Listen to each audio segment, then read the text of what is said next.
From the age of 11 to the age of 14, I spent every Saturday morning working for a wealthy neighbor caring for his extensive gardens. I did this with my best friend, Jody. Our workday was 4 hours long, from 8 a.m. to noon. The man we worked for might have been well to do, but neither Jody nor I got rich in his employ. I started out at 25 cents an hour. After 3 years, the rate had gone up to $1. The work was hard, too. We did a wide variety of menial jobs. Mostly we weeded, though. The man who we knew as Mr. Reynolds owned 100 acres of fields, orchards, and vast gardens where he grew a wide variety of award-winning flowers. He was especially renowned for his chrysanthemums. Jody and I would show up at his door punctually at 8 a.m. exactly, and we'd be given our assignment for the day. In the first few months we worked for him, Mr. Reynolds would go with us to the site to make sure we understood what we were to do. But as time went by, he increasingly trusted us to just do the job assigned to us. We were both reliable workers, and we seldom let him down. As a matter of fact, I can think of only one occasion when we did.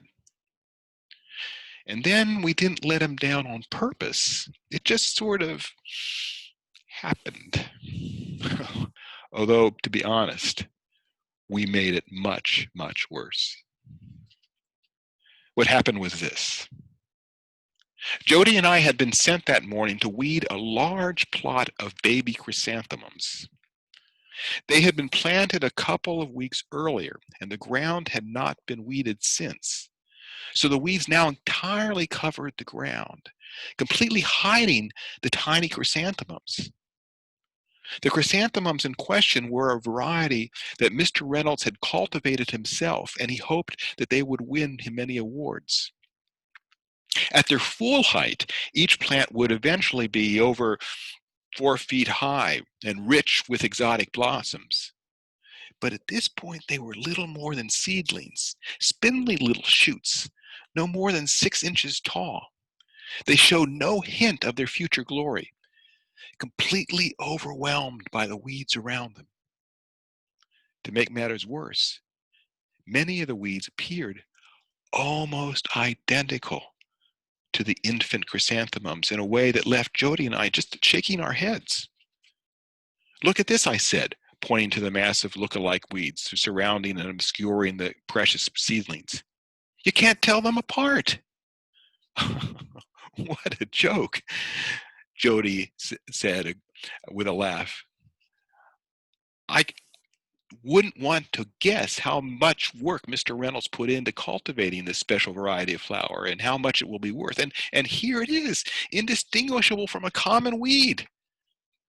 I wonder if Mr. Reynolds even realizes how close these weeds mimic his prize winners." "Yeah, well, the joke's on us," I said. "Somehow we've got to cut down the weeds and not any of Mr. Reynolds' precious flowers. How are we going to do that?" Now that the question was posed, Jody began to walk up and down the rows, carefully examining each plant, stopping occasionally to turn over the leaves of the look-alike weeds. At last he straightened himself. "Okay, I have it," he said. "All the chrysanthemums are planted in straight rows. I paced it out. They're all exactly a foot apart. That means that we just have to find the first chrysanthemum in the row and work until we've weeded for about a foot. By then we should have gotten to the next chrysanthemum. We clear around that one, then move on to the next." We decided to work each row together so that we could help each other distinguish the true chrysanthemums from the imposters. At first, we worked slowly, checking with each other often to be sure that we were uprooting weeds and not baby chrysanthemums by mistake. But as we completed one row, then another and another, we grew more confident. We could see that we were doing it right because as more and more rows got exposed, we could see that the plants that were emerging in rows lined up with the ones that we had already cleared earlier. Several hours passed. The day had grown hot. The work was monotonous and we were growing tired. The plot was well over an acre, and as we began our fourth hour of work, something all at once caught my eyes. I grabbed Jody's arm. "Look," I said, "that half of the row we just completed, it doesn't line up with the rest." For several moments we just stared. Half the plants in the row we had just cleared were not quite in line with the chrysanthemums we had previously weeded. All the tiny plants looked the same, but the new ones did not line up. Slowly, Jody expelled his breath. "You're right," he said in an awed whisper. "It starts about halfway down the row. We must have missed one of the chrysanthemums and chosen a weed instead, which means—" He stopped. It was I who completed this sentence. "Which means that all the plants in the rest of the row are weeds. We just cut down a dozen chrysanthemums by mistake."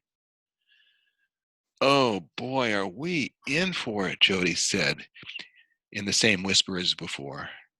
"Who knows how much each one of those pathetic little shoots is worth?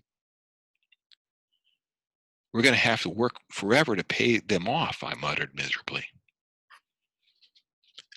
"Maybe not," Jody said suddenly. "Here, give me a hand." Already he was bent over one of the mistaken weeds and carefully digging it up with a trowel. "We've got to replant each one of these weeds so that they line up with the chrysanthemums."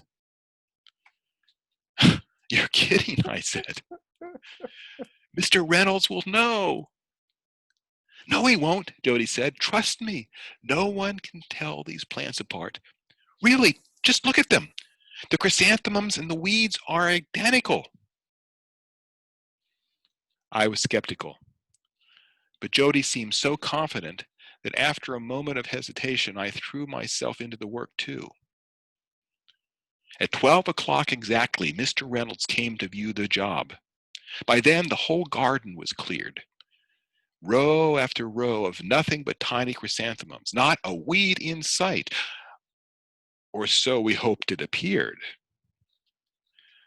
Jody and I stood stiffly as Mr. Reynolds walked up and down to inspect the rows. We held our breath as he passed the row with the long line of weeds masquerading as award-winning flowers. But Mr. Reynolds did not even pause in his stride. Jody caught my eye. There was a faint smile on his face. He gave me an almost invisible nod. "We'd done it." The trouble was that when we appeared at Mr. Reynolds' door at 8 o'clock the following Saturday, we were assigned to do the same task as before: weed the new chrysanthemum garden. As we gathered our tools, I couldn't help having a bad feeling about this. And sure enough, as soon as we got there, I spotted the imposters immediately. Originally, both the chrysanthemums and the weeds had been an identical 6 inches tall. A week later, the weeds were still 6 inches tall, while the flowers had grown an additional 4 inches. We both stood for several minutes in silence. "Okay," I said, "so now what do we do?" Slowly, Jolie shook his head. "Somehow we've got to get those weeds to grow," he said. We did weed that day, clearing the ground of several small plants, but that had shot up since the previous week. But mostly we spent our time working to nurture the imitation chrysanthemums, watering them, going for fertilizer, and doing anything else we could think of to give them an extra boost. At the end of the day, Mr. Reynolds came again to inspect our work. And again, he walked up and down the rows. But this time, when he came to the impostors, his steps faltered and he stopped. For a long time, he gazed at the spindly weeds. When he turned away, he looked puzzled. "Let's just hope that we don't have to go back to that garden next week," Jody said as we walked home. No such luck, though. The following Saturday, we were back for the third week weeding fledgling chrysanthemums. By now, we knew our days were numbered. The true chrysanthemums had shot up to about 1.5 feet in height and begun to fill out. The weeds were still a mere 6 inches, thin and spindly. Grimly, we worked to build up the ground under the impostors in a desperate effort to make them look taller. We also left all the rest of the garden absolutely spotless, carefully raked, and absolutely devoid of blemish, hoping in that way to distract Mr. Reynolds. I dreaded the inspection. When it came, Mr. Reynolds paced out the first few rows as usual, but when he came to the ones with the artificial stand-ins, he stopped so suddenly that he might have crashed into a wall. His face clouded over, and he stared at the pathetic little plants below him. Then, with one violent motion, bent down and uprooted the first one, then the next, on down the line, ripping out every one of the false chrysanthemums. Slowly, he straightened himself and turned to face us. He didn't say a word, but his gaze cut right through me.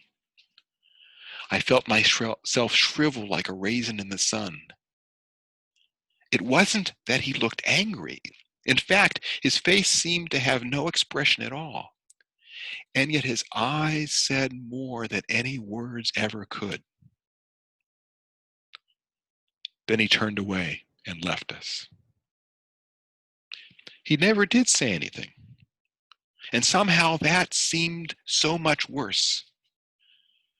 We went to him to be paid, and he handed out our earnings without a comment.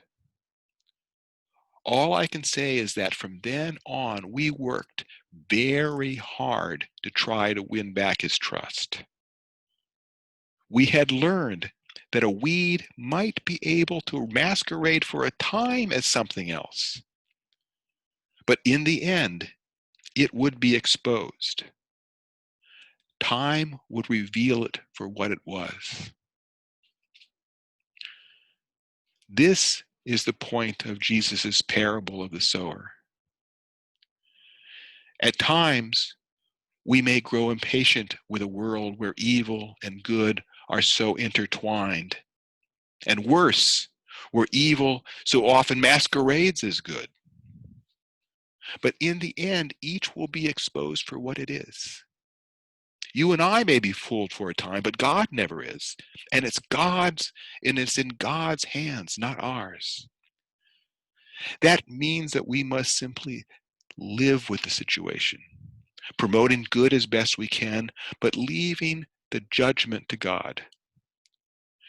Confident that judgment will be done in the end. Confident that justice will be done in the end.